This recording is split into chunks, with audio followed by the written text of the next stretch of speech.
అన్యాయం, అక్రమం, దాడులు. రేవంత్ రెడ్డి ముఖ్యమంత్రిమైన నీ గుణం మారలేదు, నువ్వు మనిషి మారలేదు, నీ క్యారెక్టర్ మారలేదు. కామారెడ్డి ప్రజలు ఇచ్చిన గుణపాఠం ఇంకా నీకు చేరినట్లేదు. ఈరోజు జరుగుతున్న దాడులు ఒక గౌరవనీయ శాసనసభ్యుడి మీద 2 సంవత్సరాలుగా ఏమిచ్చావు కామారెడ్డికి? కొడంగల్కి ఏం తీసుకెళ్ళావు? 10,000 కోట్లు తీసుకెళ్ళావు. మరి ఆ కామారెడ్డిలో ఓడించిన ప్రజలకు ఏం సమాధానం చెప్తావు? అభివృద్ధిలో చూపియు నీకు ఉత్తర తెలంగాణ మీద ప్రేమ ఉంది, కామారెడ్డి ప్రజల మీద ప్రేమ ఉందని. ఈ రకంగా 7 సార్లు ఓడిపోయినోడు తల మీద రూపాయి పెడితే ₹1 అమ్ముడు ఓని షబీరాలిని ముందు పెట్టుకొని 2 సంవత్సరాలుగా నువ్వు చేస్తున్న అరాచకం, అక్రమ కేసులు, అన్నిట్లా ప్రోటోకాల్కి అగ్నిస్ట్ నువ్వు చేస్తున్న చర్యలు ఏవైతున్నాయో అవి ఎవరు ప్రజలు హర్షించదగ్గవి కావు. మరీ ముఖ్యంగా ఈ అక్రమ దాడి ఎంత ధైర్యం కావాలా? ఒకటి చెప్తున్నా మీకు, ఎవడన్నా వినరా? బరాబర్ ఒక్కొక్కరిని వదిలేదు లేదు కొడుకున్నారా. ఇండ్ల మీద దాడి చేసినంత దమ్మెక్కడిదిరా మీకు? దేంతో దాడి చేస్తారా? ఏం కావాలరా? సమాధానం, ప్రతి దానికి సమాధానం ఇస్తాం. సోదరుడు కొద్దిగా సౌమ్యుడు అనుకుంటున్నారు, నాది అట్లా కాదు. కన్నుకు కన్ను, పన్నుకు పన్ను, కత్తి కత్తి, ఆయుధం కాయుధం, దేనికైతే దానికి. ప్రజాస్వామ్యమా ఫ్యాక్షనిజమా నిర్ణయించుకోనరా మీరు. ఎక్కడికి వస్తారు? మీ ముఖ్యమంత్రి దక్షిణ తెలంగాణ నుండి రమ్మను. మీకు ఇంకేది హోంమంత్రి అయిన రేవంత్ రెడ్డిని రమ్మను. ముఖ్యంగా చెప్తున్నాం, కామారెడ్డిలో ఇంకొకసారి ఇట్లాంటి దాడి జరిగితే తెలంగాణ వ్యాప్తంగా ఉన్న బీజేపీ కార్యకర్తలు ఒక్కొక్క వీరుడై మీ ప్రతి ఒక్కరిని ఎముకలు ఇరిచేస్తారు. మీరు అనుకుంటున్నారు, ఏదైనా దమ్ము ఉంటే అభివృద్ధిలో చూపించండి, ధైర్యం ఉంటే ప్రజాస్వామ్య విలువలు కాపాడండి. 7 సార్లు ఓడిపోయినావు షబీరాలి, నీకు ఇంకెప్పుడు బుద్ధి వస్తుంది? వయసు వచ్చింది తప్ప నీ గుణం మారలేదు. ప్రజలు ఎన్నిసార్లు తిరస్కరిస్తారు? నీ ప్లేస్ నుండి 20 కూడా 4 సార్లు బయలుదేరి చచ్చిపోతారు. ఎన్నిసార్లు ఓడిపోతారు? అన్న 7 సార్లు ఓడిపోయినా బుద్ధి రాలేదా? నువ్వు జీవితంలో నీకు లేదు, నువ్వు గెలిచే రాత లేదు. కామారెడ్డి ప్రజలు నిన్ను ఎప్పటి కూడా అంగీకరించరు. నువ్వు చేసిన దురాఘాతాలు, మంత్రివర్గంలో ఉన్నప్పుడు నువ్వు చేసిన అవినీతి కావచ్చు, అక్రమాలు కావచ్చు, అభివృద్ధికి దూరం చేసిన ఈ ప్రాంతం కావచ్చు, ఎట్టి పరిస్థితులు కూడా కామారెడ్డి ప్రజలు నువ్వు ఎన్ని ప్రలోభాలు పెట్టినా, ఎన్ని తప్పుడు పనులు చేసినా ఎప్పటికీ నాకు చేపించరు అగ్రి గారితో. ఇంకా మరీ ముఖ్యంగా చెప్తున్నాం, రేవంత్ రెడ్డి నీతోనే మాకు పోటీ. ఎందుకంటే ఓడగొట్టినమే నా సోదరు నిన్ను. ఇంకా నీకు మా స్థాయి ఈక్వల్, నీకు మాకే పోటీ తెలంగాణలో. నువ్వు అనుకుంటుండొచ్చు, ఏ చోరీ చింది కామ్ బంద్ కరు, లడింగే తో లడింగే, జో కుచ్ సామ్నే సామ్నే లడింగే. ఈ చిల్లర పనులు, ఈ చిగ్లీ మాస్టర్లు ఇవన్నీ బంద్ చేయండి రేవంత్ రెడ్డి. నువ్వే దీనికి ప్రధాన కర్త. పోలీసు వ్యవస్థ అంతా నీ కంట్రోల్ ఉంది. హోంమంత్రిగా నిన్ను ఓడగొట్టాడని కడుపులో విషం పెట్టుకున్నావు, కళ్ళల్లో కారం పోసుకుంటున్నావు. ఈరోజు దేశవ్యాప్తంగా గుర్తింపు వచ్చిన కామారెడ్డి ఎమ్మెల్యే గారు వెంకటరమణారెడ్డి గారికి ఒక గుర్తింపు, భారతదేశంలోనే రికార్డ్. 2 ముఖ్యమంత్రులను తొడగొట్టి ఓడగొట్టిన కామారెడ్డి బిడ్డ. ఈరోజు కామారెడ్డి నేలను చూసి తెలంగాణ రాష్ట్రం మురిసిపోతుంది. వీరుని గన్న నేల, 2 ముఖ్యమంత్రులను ఓడగొట్టిన నేల. ఈ నేల మట్టి కూడా ఒక ధైర్యవంతులకు ప్రతీక ఈరోజు. ఎందుకంటే మట్టిని కూడా ముద్దాడుతున్నారు చాలా మంది వచ్చి, ఇంత ధైర్యం ఉంటుంది ఆ కామారెడ్డి మట్టిలో అని. కాబట్టి ఇక్కడ నుంచి చెప్తున్నాం, ఇది ఫస్ట్ అనుకుంటావా లాస్ట్ అనుకుంటావా? రేవంత్ రెడ్డి మంచిగా జ్ఞాపకం పెట్టు. నిన్ను ఈరోజు ఛాలెంజ్ చేసి చెప్తున్నాం, ఇద్దరితో పాటు రాబోయే ప్రభుత్వంలో సుమారు 80 మంది ఎమ్మెల్యేలను గెలిపించుకొని నిన్ను పదవిచ్యుతుని చేసి, నువ్వు ఏ రకంగా అక్రమ మార్గాలల్లో పదవిని చేపట్టావు, ఈ రోజు రాష్ట్రాన్ని మోసం చేస్తున్నావు, అన్ని అబద్ధాలాడి, ఇంకా ముఖ్యంగా కామారెడ్డి నేలని సాక్షి నీ నాలుకకు బీసీ డిక్లరేషన్ కావచ్చు, స్కూటీలు కావచ్చు, మొత్తం నీ నాలుకని కడిగేసిందే కామారెడ్డి నేల. రాబోయే రోజులల్లా ఇంకా ఈ అక్రమ కేసులు, పోలీసు అధికారులు కూడా చెప్తున్నాం, ఎన్నొద్దులు ఉంటుంది ప్రభుత్వం. ఇంతకుముందు 10 ఏళ్ళు ఎటుపోయిండు, ఫామ్ హౌస్లో అన్నాడు. వీడు ఎక్కడ ఉంటాడు? వీడు ఇంకొక ఫామ్ హౌస్లో ఉంటాడు. మళ్ళా వచ్చేది మేమే, గెలిచేది మేమే, నిలిచేది మేమే తెలంగాణలో. ఒకవేళ అక్రమ కేసులు సుమారు ఇప్పటికే 10 మందిని అరెస్ట్ చేసినట్టు తెలిసింది. మర్యాద కొద్దిగా బేషరతుగా విడుదలయ్యండి, లేకపోతే అవసరమైతే కార్యకర్తల కోపం తట్టుకోలేరు. తెలంగాణ వ్యాప్తంగా ఉన్న బీజేపీ కార్యకర్తలు, కోట్లాది కార్యకర్తలు కామారెడ్డిని ముట్టడి చేస్తారు. కామారెడ్డిలో కవాతీ చేస్తాం. ఇంకా అక్రమ కేసులు మళ్ళీ ఎవరి మీద పెట్టినా చెప్తున్నాము, దానికి తగిన పరిహారం పోలీస్ వ్యవస్థ చెల్లించాల్సి వస్తుంది. మీరు ఎవరైతే ఇక్కడున్న ఇన్ఛార్జు వ్యక్తుల ప్రలోభాలకు లోబడి మీరు అక్రమ కేసులు పెడితే అవి తర్వాత మీరు ఎదుర్కొంటారు డిపార్ట్మెంట్గా. తర్వాత మా అధికారం రాగానే కంపల్సరిగా చర్యలు తీసుకుంటాం మీ అధికారుల మీద. ఇంకా మరీ ముఖ్యంగా దమ్ముంటే చెప్తున్నాం రాష్ట్ర ప్రభుత్వానికి, కామారెడ్డికి ఏమిచ్చామో చెప్పు, కొడంగల్కి ఏం తీసుకెళ్ళవో చెప్పు రేవంత్ రెడ్డి. కామారెడ్డి ప్రజలను ఎంత మోసం చేస్తావు అభివృద్ధిలో చూపిస్తాడు. శ్వేతపత్రం రిలీజ్ చేయి, కామారెడ్డికి ఎంత ఇచ్చినావు. ఇంకా మరీ ముఖ్యంగా ఇన్ఛార్జ్ మంత్రి సీతక్క గారికి చెప్తున్నా, ఏం తప్పు మాట్లాడడం సీతక్క మేము? అవును, సమాజం అన్నావు, అడవులకి వెళ్ళి నక్సలిజం అన్నావు, గన్నులు వదిలి పెన్నులు పట్టినావు. ఏం చేస్తున్నావు 2 సంవత్సరాల నుంచి? శాసనసభ్యుడికి ప్రమేయం లేకుండా సభలు పెడతావా, శంకుస్థాపనలు చేస్తావా, అభివృద్ధి పనులు చేస్తావా? రేపు మీ బతికేంది? మేము వచ్చిన తర్వాత మీ బతికేంది? మిమ్మల్ని కూడా మాకేది చూపించారో మీకు అదే చూపిస్తాం. అవసరమైతే మీకు సెక్యూరిటీ లేకుండా చెప్తాం. మీరు అనుకుంటారా ఈరోజు ఒక్కటే చెప్తున్నాను, సీతక్క కావచ్చు, రేవంత్ రెడ్డి కావచ్చు, షబ్బీరాల్ అదే బేస్ట్. ఇట్లాంటి అపజయాలు ఎదుర్కొంటూ నేను చూసిన వరకు భారతదేశంలో ఎవరు లేడు. అయినా ఇంకా చాలదు అని ఏం చేస్తావు షబ్బీరాలి నువ్వు? ఆడపోయి ఏదో హైదరాబాద్లో పైరవులు చేసుకొని ఇన్ఛార్జ్ అనే ఒక పోస్టు తెచ్చుకొని ఈరోజు అమాయక కామారెడ్డి ప్రజలని మోసం చేసి ఎమ్మెల్యే మీద రెచ్చగొట్టడము, ఇళ్ల మీద దాడి చేయటము. అవును, బరాబర్ అంటున్నాను. షబ్బీర్ అలీ గారు రోహింగా ముస్లిమ్స్ ఉన్నారు. రోహింగా ముస్లిమ్స్ ఉంటేనే షబ్బీర్ అలీ ఈ దుశ్చర్యకు తెగబడ్డాడు. ఇక్కడ లోకల్ వాళ్ళు ఒకవేళ నువ్వు ఆ రోజు రోహింగా ముస్లిమ్స్ వస్తే ఎట్లుంటుంది ఇంటికి? కాబట్టి షబ్బీర్ అలీ మీద ప్రత్యేకంగా రాష్ట్ర ప్రభుత్వం అడుగుతున్నాం, షబ్బీర్ అలీ మీద సిబిఐ ఎంక్వైరీ చేయాలి. ఇతను ఏమేమి చేసిండు, ఎంతమంది ఇతనికి రోహింగా ముస్లిమ్స్ ఉన్నారు, ఎంతమంది బంగ్లాదేశ్ ఆక్రమణదారులు ఉన్నారు ఆయన వెనకాల, ఎంతమందికి సపోర్ట్ చేస్తున్నాడు, ఇవన్నీ ఎంక్వైరీ కమిషన్ వేసి సిబిఐ ద్వారా ఎంక్వైరీ చేసి షబ్బీర్ అలీని కఠినంగా అవసరమైతే రాజమండ్రి జైల్లో కారాగారం పంపించాలి, తెలంగాణ కాకుండా. షబ్బీర్ అలీ ఇంకా నీ కామారెడ్డిని ప్రమేయం తగ్గించు. ఒకవేళ నీకు దమ్ముంటే, ఒకవేళ నీకు ధైర్యమే ఉంటే నువ్వు ప్రజాస్వామ్యంలో ప్రజల మన్నను పొందు. ఇంకా కాబట్టి ఇట్లాంటి చిల్లర చేష్టలు, చిలికి చేష్టలు చేయకు, పిల్ల చేష్టలు. ఇంకెక్కక ముందు ఉన్నది తడాక. ఇంకా అన్నాడు సోదరుడు చెప్పిండు కదా, బరాబర్ ఈట్కా జవాబ్ పత్తర్ సే దేగా. ఇంకా ఆడొక్కడు ఈడొక్కడు చిల్లరగాలు చెప్తారు, ప్రెస్ మీట్లు పెడుతున్నారు.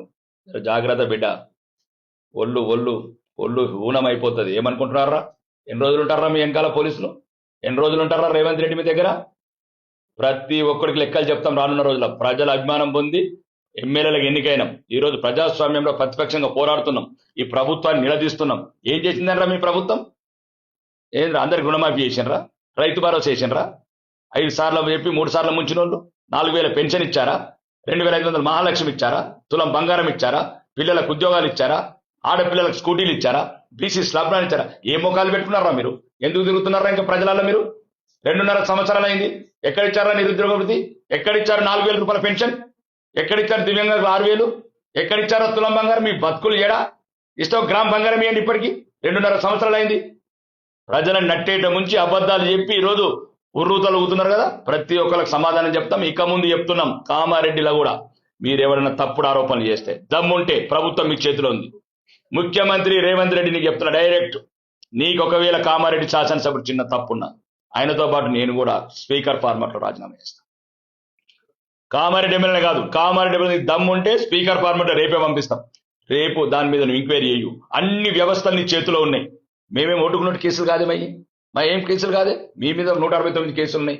ఈ తప్పుడు ఆరోపణలు చేసి మా నైతిక స్థైర్యం దెబ్బతీస్తా అంటే మాత్రం ఎట్టి పరిస్థితి ఒప్పుకోము. రానున్న రోజులలో ఇక ప్రజాక్షేత్రంలో యుద్ధ క్షేత్రం చేస్తాం.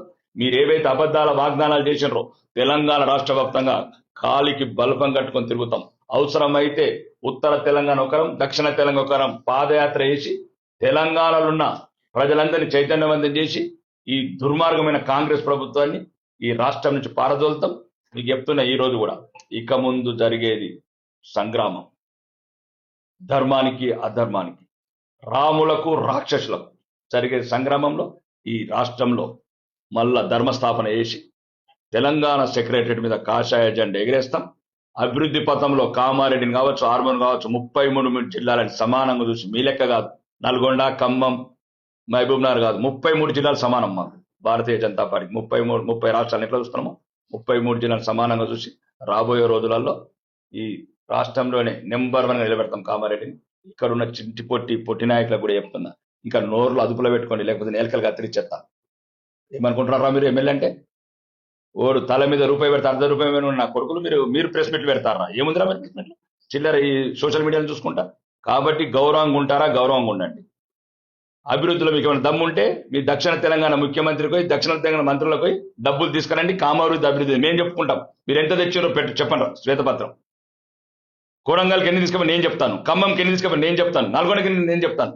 కాబట్టి ఇది కాదు, ఈ చవకబార్ రాజకీయాలు వదిలిపెట్టండి, ఈ చిల్లర రాజకీయాలు వదిలిపెట్టి ఇంకొకసారి కను చూపు మేరల కిలోమీటర్ లోపల ఎవడన్నా గిట్ట కన్నెత్తి చూసినట్టు కళ్ళు కూడా ఉండే కొడుకున్నారు. కళ్ళు వీకెత్తాం. నాకు అంత భాష అట్లాంటి సున్నితమైన భాష రాదు. కామారెడ్డి ఎమ్మెల్యేకి వచ్చినట్టు దీనికి బరాబర్ మీకు ఏ రకంగా సమాధానం కావాలో ఆ రకంగానే సమాధానం ఇస్తాం మేము.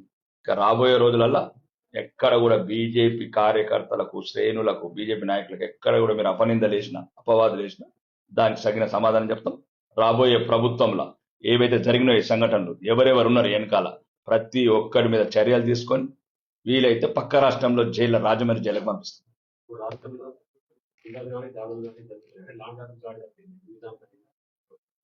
అంటే ముఖ్యమంత్రి అతను ఉన్నాడు కదా, ఏం తప్పలేదు, పరిపాలన గాడి తప్పింది. ఇప్పుడు ఏంది, తినతందుకే తిండి లేని సంపంగం ఇచ్చినట్టు ఆయన ఏమన్నాడు, ఉద్యోగులకు డబ్బులు ఇవ్వమంటే ఏమన్నాడు, మొన్న నన్ను కోసుకొని అన్నాడు. మరి 5,000 కోట్లు ఎక్కడికి వెళ్ళి తీసుకొస్తాడు? రాహుల్ గాంధీకి, ప్రియాంక గాంధీకి 1000 కోట్లు ఇస్తాడు. 1000 కోట్లు ఎక్కడ ఇస్తావు రేవంత్ రెడ్డి? ఇక్కడ ఉద్యోగులకి 100 కోట్లు.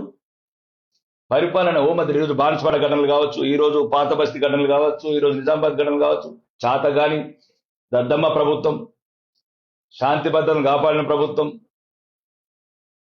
మెజార్టీ ప్రజలను, హిందువులను అవమానించే ప్రభుత్వం, మతం మారిన ముఖ్యమంత్రి. ఏం మాట్లాడతాడు? రేవంత్ ఉద్దీన్ అంటాడా? ఎటువంటి నైతిక విలువలు ఉన్నాయి పరిపాలకుడికి? గుణం మారలేదా? 420 వాగ్దానాలు చేసి 420 ముఖ్యమంత్రి. ఏమి నువ్వు సెక్యులర్ పార్టీ కదా కాంగ్రెస్, సెక్యులర్ పార్టీ అన్నప్పుడు ఎట్లాంటి మాటలు మాట్లాడుతున్నావు? మరి రేవంత్ రామన్ అనుకోరాలదా? అంత దమ్ము లేదా రేవంత్ రెడ్డి? అంటే ఏమనుకుంటావు, అల్లుని అబ్దుల్లా చేస్తావు, అది నేను సైరాబాన్ చేస్తావు, ఇక మొత్తం మతం మారి ఇక మొత్తం హిందువులని కుంభముస్తావా?